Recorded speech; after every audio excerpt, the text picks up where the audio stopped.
जय हिंद। देखिए 3 जनवरी के दिन अमेरिका ने वेनेजुएला पर आक्रमण करके और महज कुछ घंटों में इसके राष्ट्रपति भवन से इसके राष्ट्रपति निकोलस मादुरो को उठा के लेके चला गया और अभी निकोलस मादुरो अमेरिका के एक जेल में है। इनके ऊपर आरोप है कि ये वेनेजुएला के रास्ते और मैक्सिको के रास्ते वेनेजुएला होते हुए और यहाँ पर ड्रग्स सप्लाई करते थे। हालांकि ये बहाना है, अमेरिका में ड्रग्स जो आता है वो मैक्सिको से आता है, न कि वेनेजुएला से आता है। ये चुपचाप एक बहाना है। और दूसरा, अमेरिका में जो ड्रग्स है ये अमेरिका के कल्चर की वजह से, वहाँ पूरा दिन भर दारू गांजा सिगरेट पी के पीते रहते हैं। वहाँ तो बेटी बाप से पूछती है, father do you have any drink और वाइन। उसका बाप माई बैठ के शराब पी रहा है सर, तो उसमें ड्रग्स काहे नहीं पिएगा सर। तो ये तो अमेरिका का एक बहाना है। एक्चुअल में दुनिया में सबसे ज़्यादा ऑयल रिजर्व वेनेजुएला का है, लेकिन इसका ऑयल जो होता है वो थोड़ा सा अशुद्धि उसमें ज़्यादा, इसलिए इसको निकालना थोड़ा महंगा पड़ता है। तो अमेरिका की नज़र इस ऑयल पे है और यहाँ लिथियम का बहुत बड़ा भंडार पाया गया और सोना का बड़ा भंडार पाया गया।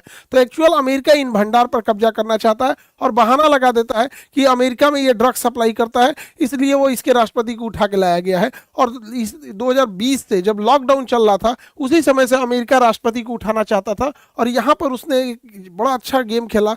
निकोलस मादुरो के ही सेनापति, उप सेनापति को इसने मिला लिया और उसने ऑफर दिया कि तुम्हें करोड़ों रुपए दिए जाएंगे, अमेरिका में बस जाओगे, नया पासपोर्ट, नया नाम सब दे दिया जाएगा। उसका अलग नाम दे दिया गया कार्डिनल। अब बाद में ये भी नाम को वो लोग क्या कर देंगे, चेंज कर देंगे। और यही वो व्यक्ति है जो हर एक जानकारी बताते गया। निकोलस मादुरो कितने बजे उठते हैं, कितने गार्ड रहते हैं, रात के समय कौन सा रास्ता होता है, हेलीकॉप्टर कहाँ लैंड करेगा, स्केप रास्ता क्या है, इमरजेंसी में राष्ट्रपति किधर भागेंगे, राष्ट्रपति जिस कमरे में रहते हैं उसकी दीवारें कैसी हैं, दरवाजा कितना मोटा है, किधर खिड़की है या नहीं, A to Z लेआउट। वही ये कार्डेनियल नाम का ये बदला हुआ नाम है, उसी का उप सेनापति ने उसे अमेरिका के CIA एजेंसी को मुहैया कराया था। इस आधार पर बहुत लंबे समय से प्लानिंग चल रही थी और इस प्लानिंग में लगभग 150 जहाजों ने भाग लिया। और 150 जो जहाज है, एयरक्राफ्ट है, अलग अलग टाइप के जहाज है और अलग अलग शहर से उड़ान भरे हैं और सब के सब वेनेजुएला पहुंचे हैं। और सबसे बड़ी बात यह है कि इनके पहुंचने का टाइमिंग एक है, भले उड़ने का टाइम कुछ भी हो, इनके पहुंचने का टाइम एक है।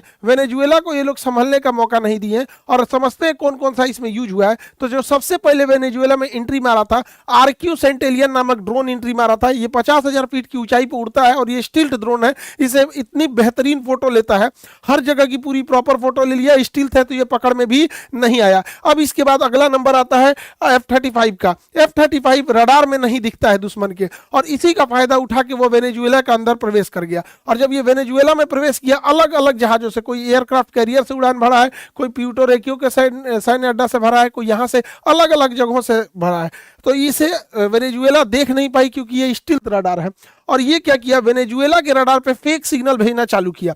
तो वेनेजुएला के रडार कंफ्यूज हो गए कि अचानक से इतने जहाज कैसे आ गए। ये इसका इलेक्ट्रॉनिक वॉरफेयर का तरीका है। अब इसके पीछे चला गया ग्राउलर। ग्राउलर जहाज जो है ये बहुत खतरनाक है, ये इलेक्ट्रॉनिक वॉरफेयर के काम में आता है। ग्राउलर जहाज की खासियत क्या है, ये फेक सिग्नल रडार पे भेज दिया। जब से फेक सिग्नल रडार पे भेजा तो जो वेनेजुएला के रडार थे वो काम उतना अच्छा से नहीं करने लगे। अब यहाँ वेनेजुएला ने एक गलती कर दिया, उसने इन रडार की फ्रीक्वेंसी बढ़ा दी देखने के लिए कि कौन क्या प्रॉब्लम आ गया। हाई पावर फ्रीक्वेंसी दिया और जैसे फ्रीक्वेंसी बढ़ाया गया तो वो तुरंत ये यही चाह रहा था ग्राउलर जहाज, इसके अंदर एक सेंसर लगा हुआ है, वो हाई फ्रीक्वेंसी को देखकर AGM मिसाइल मार देगा। और ये AGM मिसाइल जो होती है रडार किलर मिसाइल कहा जाता है। जहां से हाई फ्रीक्वेंसी आती है वहीं चली जाती है। 9 सेकंड के अंदर 12 रडार उड़ा दिया। वेनेजुएला का आसमान अंधा हो गया। अब पूरा मैदान खाली था। ये रडार YJ रडार थे जो चाइना से आए थे। अब वेनेजुएला के ऊपर कोई जहाज जाएगी, वेनेजुएला को कुछ पता चलने वाला नहीं है। अब यहां अमेरिका से उड़ान भर के इसके ऊपर पहुंच जाता है B-52। ये सेकेंड वर्ल्ड वॉर के समय भी बम गिराया था। इसमें 8 इंजन लगे होते हैं और ये कारपेट बम्बिंग की तरह होता है। तो जो उसका जहां से ये डर था कि वेनेजुएला यहां से अटैक कर सकता है, वहां इतना हैवीली बम्बार्डमेंट कर दिया कि पूरी वेनेजुएला में जो उसकी मिलिट्री एस्टेब्लिशमेंट थी वहां अफरा तफरी मच गया। अब वेनेजुएला के आंतरिक भाग पर हमला भी करना जरूरी था जहां से रेजिलियंस आ सकता था। उसके लिए B-1 लेंसर का यूज हुआ। ये लेंसर जहाज जो होती है ये बड़ा, इसका बनावट ऐसा है कि ये जब दुश्मन के एरिया में घुसता है तो फट से चला जाता है, अंदर प्रवेश कर जाता है। तो जब ये इसे तेज उड़ना रहता है तो अपने विंग्स को ये हल्का मोड़ लेता है और तेज उड़ जाता है। लेकिन जब इसे बम गिराना होता है तो विंग्स को खोल लेता है, क्योंकि जब जितना चौड़ा विंग्स रहेगा धीमा उड़ना आसानी होगा। तो B-52 पहले पूरा बम गिरा दिया, उसके बाद ये विंग्स मोड़ के तेजी से वेनेजुएला के अंदर प्रवेश किया और अंदर प्रवेश करने के बाद ये अपने विंग्स को फैला दिया और धीरे धीरे उड़ते हुए टारगेट के ऊपर बम्बार्डमेंट करना चालू कर दिया। इसके पीछे अब आते हैं असली जो इसमें कमांडो भाग लिए थे, डेल्टा फोर्स वाले। डेल्टा फोर्स जिस हेलीकॉप्टर से सबसे पहले एंट्री करते हैं वो हेलीकॉप्टर का नाम है नाइट स्टॉलर। नाइट स्टॉकर जो जहाज होते हैं इनमें आगे एक गनर बैठा होता है जो आगे से आ रहे दुश्मन को मारता है, 2 कमांडो इस साइड से 2 कमांडो इस साइड से, यानी हर डायरेक्शन से कमांडो इस पे बैठे रहते हैं। अब कहीं से भी अगर कोई दुश्मन का स्नाइपर खड़ा है, कहीं कमांडो है, कहीं मिलिट्री है, उसको ये लोग अंधाधुन मारते हुए आगे बढ़ गए। ये नाइट स्टॉकर के पीछे आता है सी हॉक। सी हॉक की खासियत क्या है, इसके आगे गनमैन बैठे होते हैं, वो अगर कोई बचा हुआ है उसको मार देंगे और पीछे इनके खाली जगह होता है जहां पे ये कमांडो ड्रॉप भी कर सकते हैं। तो ये हमला भी करेगा और ड्रॉप भी कर देगा, ये दोनों का काम कर देगा। तो आगे नाइट स्टॉकर गया, पूरा साफ कर दिया, जो बचे हुए उसे सी हॉक साफ कर दिया। अब उसके पीछे आते हैं चिनूक हमला करने के लिए नहीं आया था, इसमें ज्यादा से ज्यादा सैनिक बैठ जाते हैं, ये गया था ड्रॉप करने के लिए। इसमें बीच से भी कोई सैनिक निकल सकता है और साइड से भी।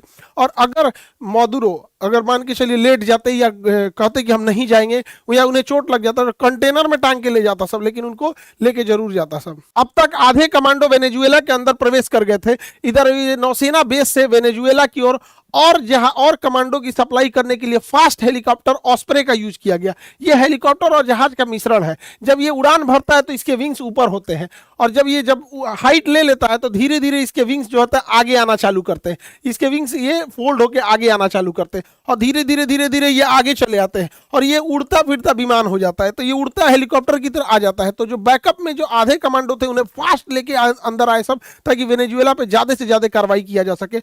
और वेनेजुएला का और कोई रडार काम तो नहीं कर रहा है, कहीं इससे कहीं पड़ोस से कोई मदद तो नहीं मिल रही है। तो अमेरिका के जो जहाज अंदर गए थे उन्हें भी रास्ता दिखाने के लिए कोई रडार होना चाहिए कि नहीं चाहिए, आखिर वो कहां से रास्ता देखेंगे। तो उनको लिए उड़ता फिरता रडार भेजा गया जिसकी क्षमता 400 किलोमीटर थी। इसे हम लोग हॉक आई बोलते हैं।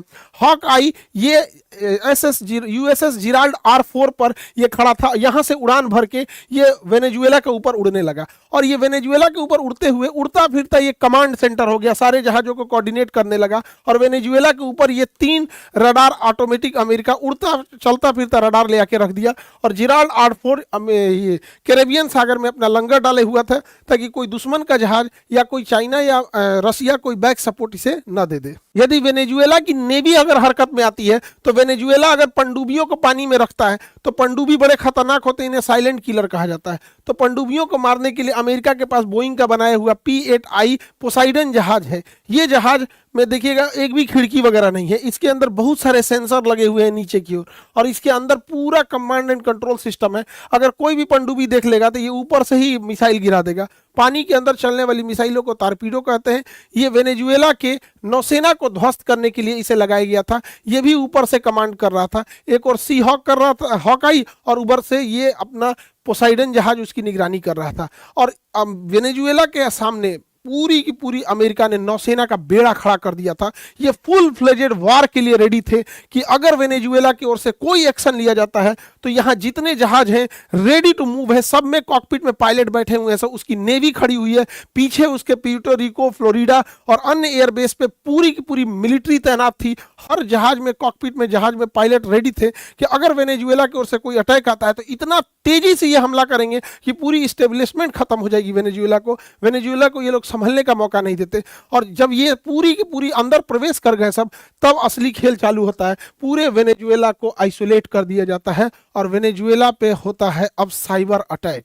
साइबर अटैक जब होता है तो वेनेजुएला में जो पावर सप्लाई की जाती है और जो पावर ग्रिड होती है, इसमें भी तो कंप्यूटर लगा है और वो कंप्यूटर या तो माइक्रोसॉफ्ट का होगा या तो मैकबुक का होगा। उस कंप्यूटर पे अपडेट के नाम पे पहले ही एक मॉलवेयर भेज दिया गया था, वायरस भेज दिया गया था, जो एक्टिवेट करके पूरी लाइट सिस्टम को ही, मेन पावर को ही सप्लाई काट देता है, पावर ग्रिड से ही काट देता है। अब ये लोग कंप्यूटर से ऑन करते रहते हैं, कंप्यूटर में ऑन नहीं होता है, कंप्यूटर ही ऑन नहीं होता है। और चलाओ गूगल, माइक्रोसॉफ्ट और लैपटॉप ये लोग का बार बार समझाते हैं कि अपना जब तक नहीं होगा तब तक दिक्कत होगा। पूरी शहर में, पूरे देश में ब्लैकआउट हो जाता है, पूरा शहर अंधेरा छा जाता है, किसी को पता ही नहीं चलता है क्या होता है। उसके गूगल सैटेलाइट काम करना छोड़ देते हैं, जीपीएस काम करना, वेनेजुएला, अमेरिका का ही जीपीएस वेनेजुएला का जीपीएस काम करना बंद कर देता है। जो भी कंप्यूटर माइक्रोसॉफ्ट और गूगल थे उसका डाटा पहले ही ले लिया गया था। उसके command and computer system hang होने लगते हैं, काम नहीं करता है। अचानक से वेनेजुएला के ऊपर एक भी जहाज का पूरा रडार खाली कर दिया जाता है।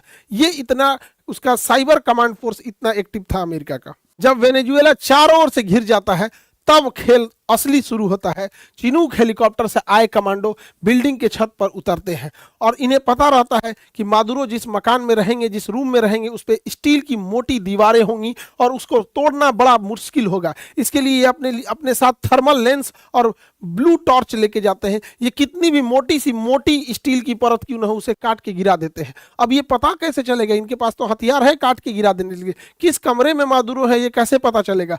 कमरा तो बंद रहेगा अंदर से। इसके लिए पूरी बिल्डिंग में मादुरो कहां है, इसके लिए इन्होंने ग्राउंड पेनिट्रेटिंग रडार रखा था, वॉल पेनिट्रेटिंग रडार। इस रडार से हम अगर रखते हैं तो उसके अंदर क्या चीज है दिख जाता है। ये तो नॉर्मल भी चीज यूज होती है, जैसे ट्रक में क्या जा रहा है क्या नहीं जा रहा है तो पूरा खोल के पहले यूज होता था, अब तो रडार से ही ऐसे देख लिया जाता है। लेकिन ये उससे हाई पावर होता है और अंदर ये इंफ्रारेड सिग्नल और हीट सिग्नेचर भेज के भी पता कर लेता है कि इस वॉल के अंदर कितने लोग हैं। और जैसे ही वॉल के अंदर देखा गया कि 2 लोग हैं और कद काठी से पता चल गया कि तो तुरंत दरवाजा तोड़ के अंदर घुस गए और अमेरिकी कमांडो, डेल्टा फोर्स के कमांडो इन्हें उठाकर और यहां से वेनेजुएला से उठाकर और अपने हेलीकॉप्टर में लेकर, और यहीं अमेरिकी नौसेना का जहाज खड़ा था यूएसएस इवो जीमा, और इसी के ऊपर लैंड किया गया और यहीं से ये फोटो रिलीज की गई थी और पूरी दुनिया को बताया गया कि वेनेजुएला के राष्ट्रपति निकोलस मादुरो को किडनैप करके ले आ जा चुका है और अब वो अमेरिकी नौसेना के एक जहाज पे है। यहाँ से इन्हें प्यूर्टो रिको के भेजा गया हेलीकॉप्टर से, फिर यहाँ से ये फ्लोरिडा है और यहाँ अभी न्यूयॉर्क में पहुंचे हैं। इनके ऊपर मुकदमा चलाया जा रहा है। एक छोटी सी जेल की सेल मिली है, इसी के अंदर बाथरूम है। एक राष्ट्रपति का ये हाल कर दिया है अमेरिका। पूरी दुनिया को अमेरिका ने दिखा दिया है। अब पूरी दुनिया अमेरिका अपनी नीतियों पे नहीं चल रहा है, अमेरिका ट्रंप की नीति पे चल रहा है। ये दिखाता है कि जब कोई एक तानाशाह पागल होता है तो देश से बड़ी अपनी नीतियां बना देता है। अमेरिका के लिए आगे चल के ये बहुत घातक साबित होगा। वेनेजुएला के पास रूस का दिया हुआ S-300 भी एयर डिफेंस था जो काम नहीं आ सका। Actual S-300 missile defence system ये 30 साल पुराना है। ये F-16 जहाज़ों के लिए कारगर था, लेकिन अमेरिका ने इसमें X-16 जहाज यूज ही नहीं किया। दूसरा, वेनेजुएला के पास रूस से खरीदा हुआ सुखोई 30 जहाज है। ये सुखोई 30 जहाज भारत के पास भी है। अब समस्या क्या आएगा? इन जहाज़ों को अमेरिका ले जाएगा अपने नेवाडा एयरफोर्स स्टेशन। अब वहाँ इसको ये उड़ा के देखेगा कि कितने डिग्री एंगल ये नहीं मुड़ सकता है। तो इसके एक्चुअल कहां कहां ड्रॉबैक है। अब अगर सुखोई पर हमला करना होगा तो ये जो जहाज है, जैसे पाकिस्तान F-16 यूज करता है, तो ये अपने जितने भी जानकार हैं जो इसके दोस्त हैं उसको बता देगा कि अगर इस जहाज को मारना है तो इतना डिग्री नहीं मुड़ सकता है, कितना ऊपर जा सकता है, कितना नहीं जा सकता है, ब्लैक पॉइंट क्या है, और फिर इसका रिवर्स इंजीनियरिंग करके निकालेगा। ये वेनेजुएला के साथ साथ रशिया के लिए भी एक बहुत बड़ा सरदर्द है। हालांकि वेनेजुएला के पास S-300 था जो F-16 को मार गिराता है, इसलिए अमेरिका ने इसे यूज ही नहीं किया। अगर उसके पास S-400 था तो ये F-35 को भी पकड़ लेता, लेकिन उसके पास ये नहीं था, इसलिए अमेरिका यूज कर रहा है और कह रहा है देखो मैंने तुम्हारा पूरा एयर डिफेंस सिस्टम ध्वस्त कर दिया। अरे भैया, तुम F-35 लेके काहे नहीं घुस गए रूस में? और तुम्हारा जब केरल में खराब हुआ था F-35 काहे नहीं चले आए? S-400 का रडार F-35 को लॉक कर सकता है, ऐसा नहीं है। तो ये तो नॉर्मल देश को, और दुनिया का इतना बड़ा सुपर पावर बैकअप में रखा है नाटो, तो कोई भी देश उतना आगे जा सकता है। और हमारे देश को इतना ह्यूमिलिएट किया ये इंसान, पागल हो गया है ये। भारत को बड़ा अपशब्द बोला।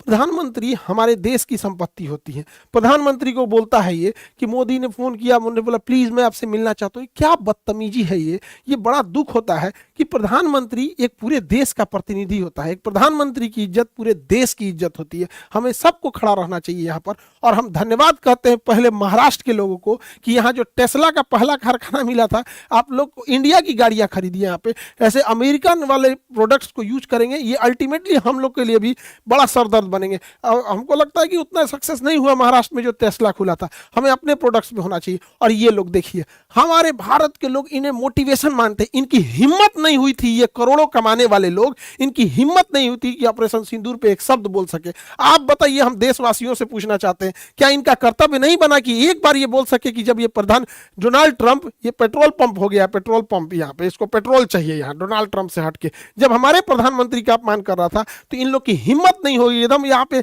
ईमान धर्म बेच दिया है सब यहाँ पर। ये लोग क्या करेंगे, पैसे के अंधे हो गए। और हमारे देश के लोग कहते हैं कि ये बहुत आगे निकल गए, किसी काम के नहीं, कोई गूगल संभाल रहा है, कोई माइक्रोसॉफ्ट संभाल रहा है, कोई कुछ संभाल रहा है, और एक शब्द नहीं बोला जाता है इन लोगों से अपने देश के प्रति। वही देखिए यहूदियों को इजराइल पे ऊपर जो गजा से हमला हुआ था, तो गजा कोई बहुत बड़ा देश नहीं था, उसके बाद अपनी आर्मी है, एयरफोर्स है, नेवी, कुछ भी नहीं है, और इजराइल इतना शक्तिशाली, बावजूद इसके पूरे यहूदियों ने एक साथ एकजुटता दिखाई। और इन लोगों के ऊपर एक बार आप जरूर सोचिएगा, क्या इन लोगों को बोलना चाहिए कि नहीं बोलना चाहिए। ये हमारे देश का अपमान है, प्रधानमंत्री का अपमान है। प्रधानमंत्री देश का प्रतिनिधि होता है।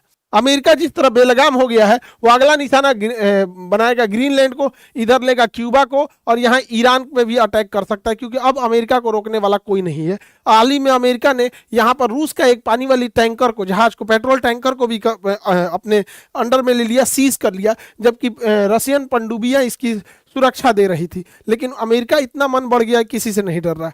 अब इस घटना के बाद चाइना ताइवान पे कब्जा करने के लिए लीगली वो सेटिस्फाई हो चुका है। अब वो इस ताइवान को कब्जा करेगा, और ताइवान को कब्जा करने के बाद वो सिलिकॉन पर कब्जा कर लेगा, और सिलिकॉन से ही आज पूरी दुनिया की जितने एडवांस चीजें बनती है, चाहे वो किसी भी तरह का पैसेंजर जहाज हो, पनडुब्बी हो, हेलीकॉप्टर हो, स्पेस शटल हो, ड्रोन कैमरा हो, कंप्यूटर हो, लैपटॉप हो, वॉशिंग मशीन हो, कहीं भी हर जगह यूज होता है, तो वो होता है सेमीकंडक्टर।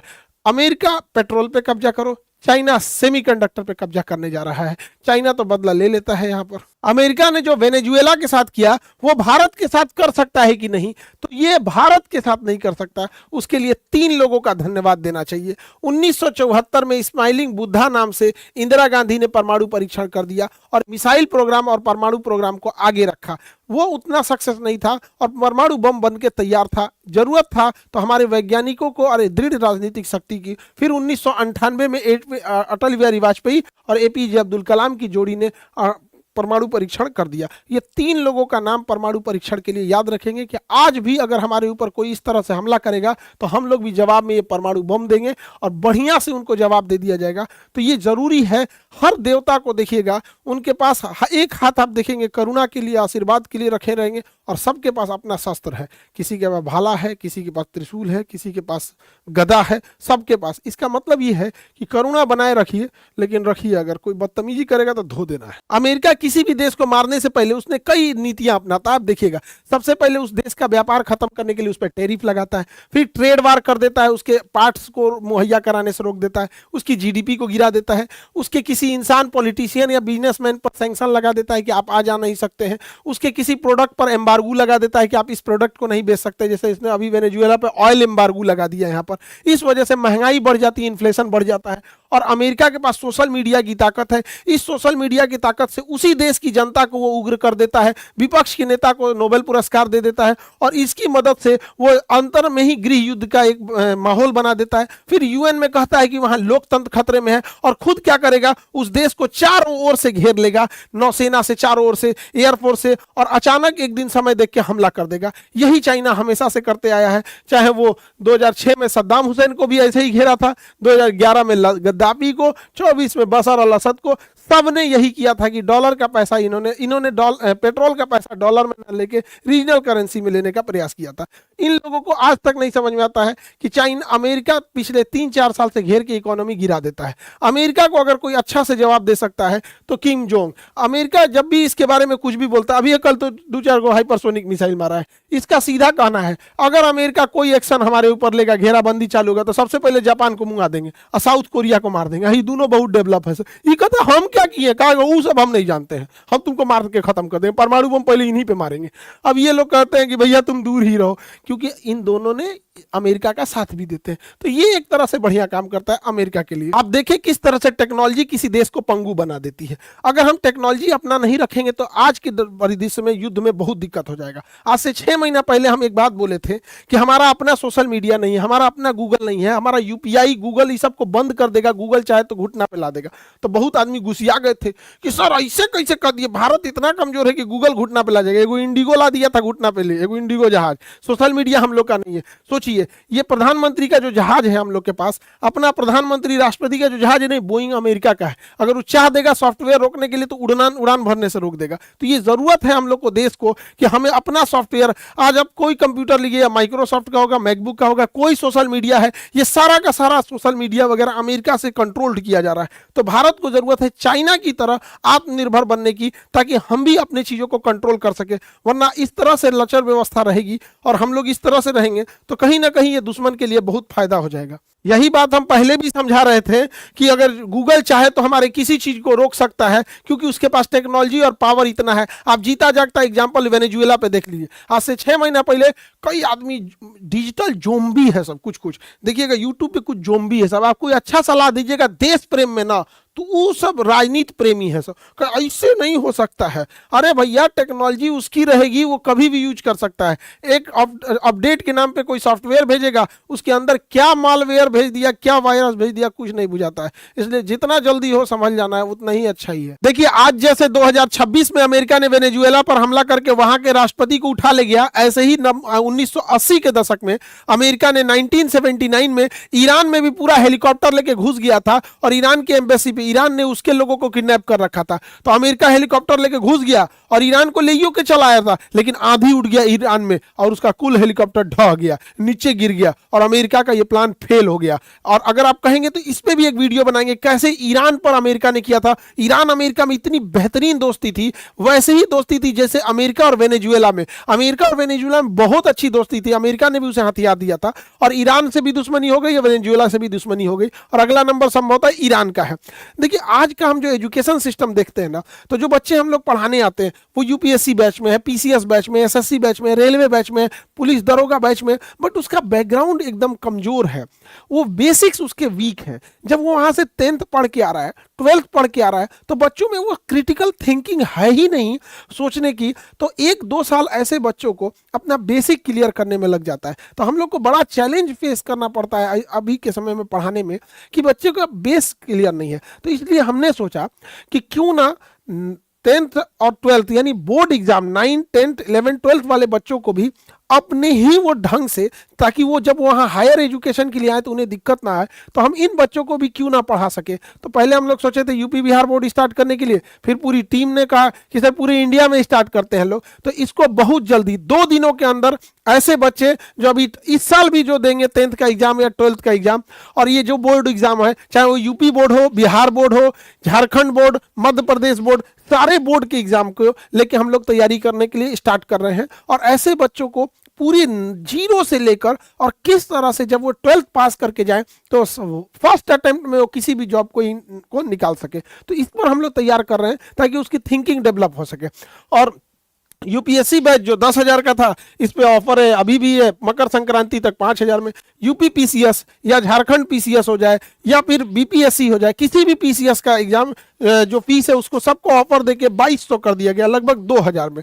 तो अब 2200 में एसडीएम डीएसपी लेके जा सकते हैं और 5,000 महज फीस में आईएएस आईपीएस आईएफएस राजदूत जो बनना है बन सकते हैं। मन लगा के पढ़ाई करेंगे। ये ऑफर मकर संक्रांति तक रहेगा। हमारा सपना है कि हर गरीब तक एजुकेशन पहुंच सके, जो प्रतिभावान है पैसे की वजह से उसकी पढ़ाई ना छूट सके। और बोर्ड एग्जाम को खास करके, चाहे वो राजस्थान बोर्ड हो, हरियाणा बोर्ड हो, आपका छत्तीसगढ़ बोर्ड हो, उत्तराखंड बोर्ड या Bihar board, UP board, Jharkhand board, Madhya Pradesh, सारे बोर्ड के बच्चों के लिए अब आप लोग तैयार हो जाएंगे। और गार्जियन लोग, अब आप लोग भी तैयार हो जाइएगा। जिस दिन अब इन बच्चों को पढ़ाना चालू करेंगे जो गार्जियन कहते थे मेरा बच्चा पढ़ता नहीं है, अब गार्जियन लोग से बैठ के डिबेट करेंगे और हमें भी बड़ा अच्छा लगेगा। 10th का बच्चा, 12th का बच्चा जब किसी टॉपिक पे लेके अपने फादर से, अपने सीनियर भाई बहन से डिबेट करेगा और तब वहाँ अच्छा लगेगा, तब जाके एक अच्छे लेवल पे उतार होगा। और ऐसा नहीं कि इनकी फीस बहुत ज़्यादा होगी, हमारा तो पूरी इंडिया से इसी बात की लड़ाई है फीस कम करने के लिए। तो बोर्ड एग्जाम वाले बच्चे भी अब तैयार हो जाइए, नीट जेई का भी फीस वैसे ही रहेगा, बोर्ड एग्जाम का भी एकदम मिनिमम फीस में बेस्ट क्वालिटी दिया जाएगा। आई होप आप पूरे टॉपिक को समझे होंगे। नेक्स्ट वीडियो में हम बताएंगे अमेरिका ने ईरान पे कैसे हमला किया था और बोर्ड एग्जाम को कैसे बच्चों को पढ़ाई करना है, उनका कौन से एप्लीकेशन पे जाएंगे, कौन से यूट्यूब चैनल देखेंगे, किस तरह से पढ़ाई करेंगे। आगे मिलेंगे दूसरी वीडियो में, मिलेंगे नेक्स्ट क्लास में। अब जय हिंद।